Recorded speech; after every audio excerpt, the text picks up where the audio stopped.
All aircraft approved for flying at night must be equipped with various types of lights. Among these are the position lights, anti-collision lights, landing lights, instrument lights, warning lights, and cabin lights. In addition, other lights may be needed or required. Among these are cargo compartment lights and all the special purpose lights required on the aircraft. All lighting equipments and installations must be approved by the aviation regulatory bodies. Aircraft lighting is generally based on circuits which are simple in operations. For example, a switch controlling the operation of a light unit protected by a circuit breaker or a fuse. Lighting, however, is a mandatory requirement, whether it is for external navigation, internal navigation, or emergency situations.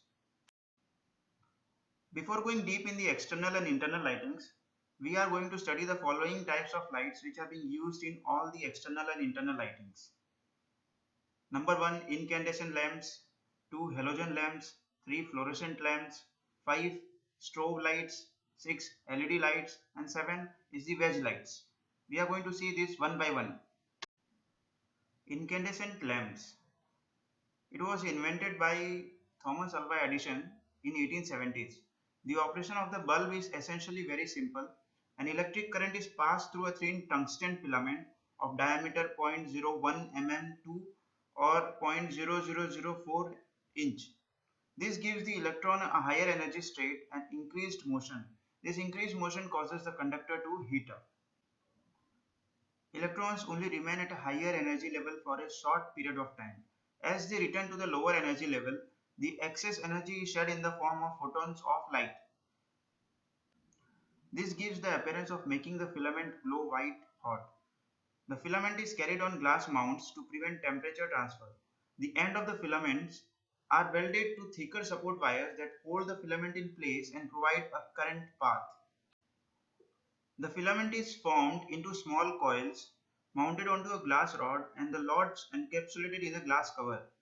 The cover is then filled with a gas as required and cemented on the base. The base supports the wire, has contacts located in the base and provides support for the assembly in the light fittings. Methods of dewering include the screws and bayonet connections. The second is the halogen lamps. Now the incandescent lamp is only 5% efficient with most of its energy being lost as a heat and invisible radiations.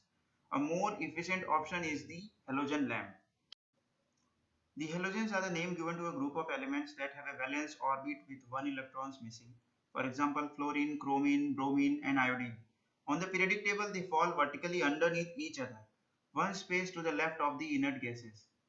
What that basically means is that in any reaction they want to gain one electron. Metals are the opposite. They have a valence orbit with one or two electrons and as such want to give up an electrons in any reaction. When halogens and metals are brought together in the right condition, they will react, one giving and one taking. An ionic bond is formed.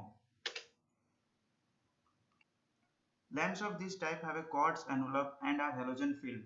A common used fill is iodine. During use, the tungsten filament vaporizes slowly and under normal circumstances deposits itself on the envelope inner face, thus reducing the light output. The halogen fill keeps the envelope clean by chemical reactions with the deposited tungsten vapors. The reaction actually goes as a stage further with a vaporized tungsten being redeposited on the filament, thus extending its life. The halogen lamp tends to give a harsh, bright light. This is excellent for outside work, but it is undesirable for interior use. Now some car manufacturers have started using quartz iodine lamps as headlights. The same is true on the aircraft with landing lights, etc. Care need to be taken when replacing this particular type of lamp as the natural oils from the skin will be deposited on the outer side of the envelope. These will under normal operation of the lamp sink into the envelope and seriously shorten the life of the lamp. Always wear suitable gloves when handling the lamp. Our third type of light is the fluorescent tubes. This tube is filled with mercury vapors at low pressure and sealed at both ends with a cathode and anode. The inside surface of the tube is coated with phosphorescent material salts such as zinc sulfide or zinc silicate. Now, Note that it will require an alternating current, unlike the incandescent lamps which will work with an AC as well as DC. Electrons are emitted from the incandescent cathode. These electrons have tremendous energy and will aim for anode at the other end of the tube. Movement will be from the cathode to anode in DC but alternating with the AC.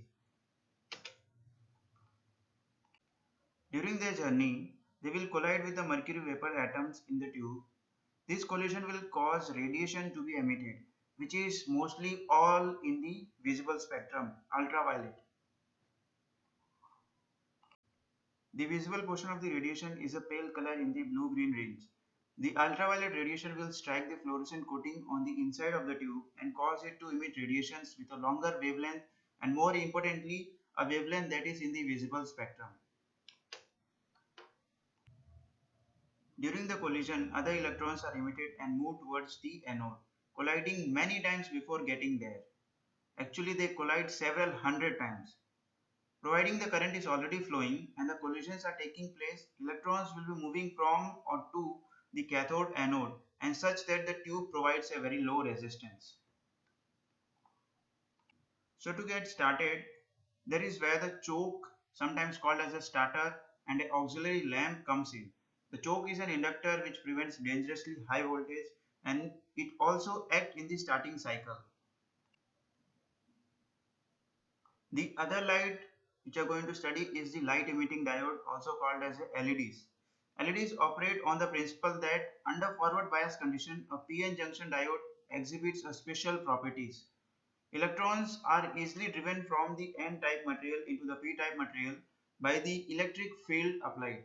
The reduced depletion area that exists allows the electron to travel quickly from one to the other. Upon entering the P-type material, but still close to the depletion area, the electrons meet a plentiful supply of holes that allows rapid combination. The electrons is now returned to the lower energy level and the excess energy is set in the form of photons of light energy.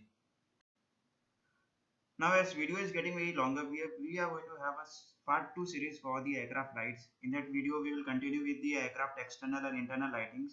Till then, stay tuned, and if you learned something new from this video, do like and subscribe the channel and share this video to your friends and colleagues. Till then, Jai Hind.